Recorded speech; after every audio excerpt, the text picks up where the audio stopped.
Baby, the queen Jamula, you see? Baby. Oh my God.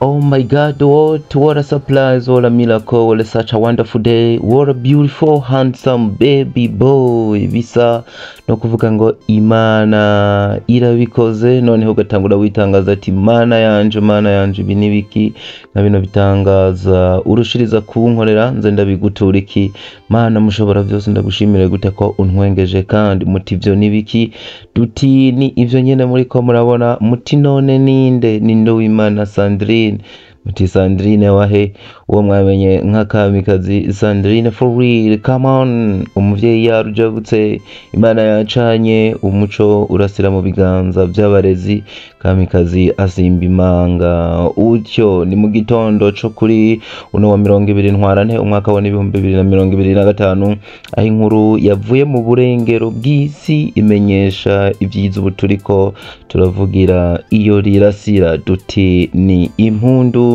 mu muryango wa kamikazi Sandrine, ikaba n'insinzi n'inyungu mu muryango wagutse muri rusangi, aho byamaze kumenyekana neza ko kamikazi yibarutse umwana wiwe nyuma y'abandi yaramaze guhezagizwa. Kino kibondo ni umwana w'umuhungu, akaba ari umwana agira gatatu kamikazi Sandrine nkuko turiko turabivuga aronse canke ahezagijwe n'Imana. Birumvikana ahise agira abana batatu canke uno muryango uhise ugira abana batatu, aho bamwe mushobora kuba mwaragiye mu byumva canke mwana bimenye cyane abakunzi bino kapo canke abakunzi buno muryango mwagiye mubakurikirana cyane mu myaka iheze. Ubona yuko uno kamikazi Sandrine ari umwe mu bantu bariko barakora indirimbo zagiye zinezera abantu benshi banakunze, bigatuma uwari wese yumva yoharanira kumenya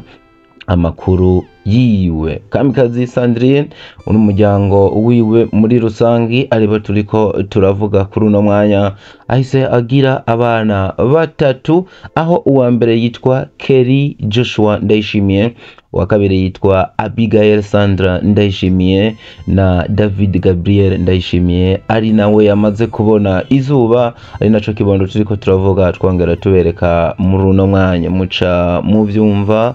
Uno muryango ufise abana babiri b'abahungu hamwe n'umwana umwe w'umukobwa ariwe twababwiye hagati yitwa Abigail Sandra Ndayishimiye, naho uno yamaze kubona izuba no munsi akaba yitwa David Gabriel Ndayishimiye, ndetse n'imfura yabo twababwiye yitwa Kelly Joshua Ndayishimiye. Ni umunezero udasanzwe ubiravye, aho no mu kavideo mwumvise twatanguye tubumvisha umunezero kamikazi Sandrine yarafitiye hariya mu bitaro, ukabona yuko atari bwamare ko hava, mbese bikanabonekana yuko hari nyuma y'amasaha make amaze kwibaruka. Nkuko byagenze ku bandi bana babiri bano bari imbere, uno mwana w'umuhungu yavukiye muri USA canke muri leta zunze ubumwe za Amerika, noneho we avukira muri leta ya Iowa canke Iowa State, namwe mu mareta akomeye ya hariya muri Amerika. Uno mukenyezi kamikazi Sandrine afise izina rinini mu gisata ca mpimbazamana mu Burundi canke gospel music ndetse no muri cinema. Yagiye kubaka ugwiwe mu mwaka wa 2017 ubwo yahisemwe gusanga umusore yari yarakunze ubwo gufa asanzwe yibera muri leta zunze ubumwe za Amerika. Urugo atanyegeza canke adahengeshanya kuvuga ko yarugiriyemwo umugisha udasanzwe, nuko atoneshwa nk'umwamikazi mu bwami bwiwe. Ibi biroroshe kwemeza kuko uno murundi kazi atigeze asubira inyuma canke ngo ahengeshanye canke ngo ahagarike gutera intambwe haba mu bikorwa yararimwo, eka mbere akaba ari wa muntu byakomeje bibonekana yuko yabandanije avaha akerekaza hariya, haba ku ruhande rw'ibikorwa byiwe ibi by'indirimbo no gukora sinema nubwo byo byotayibandanije cyane.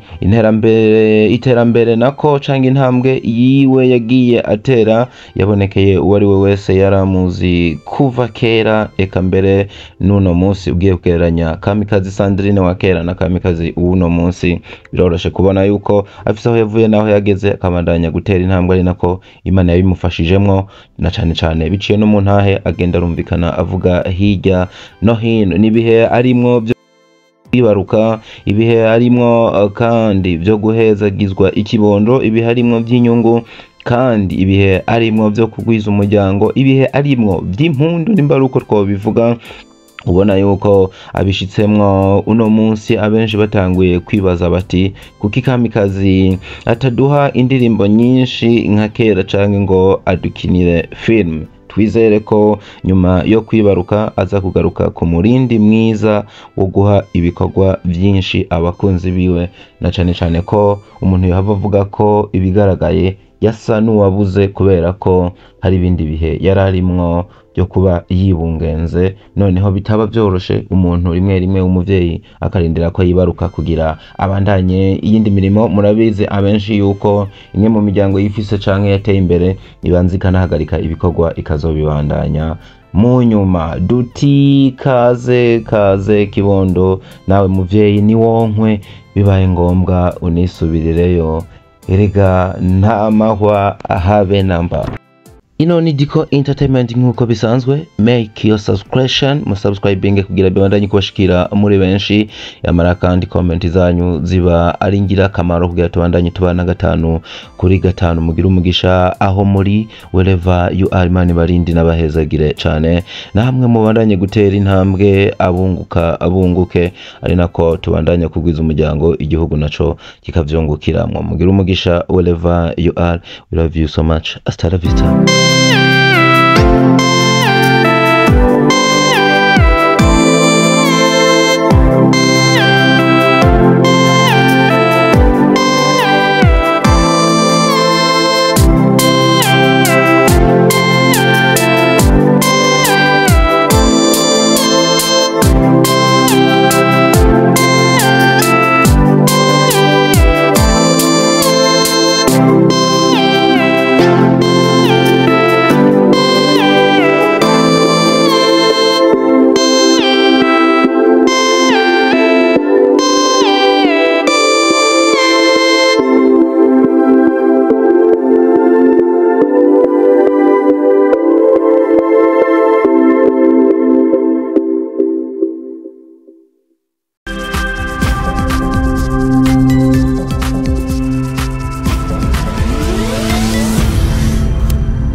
Diko Entertainment.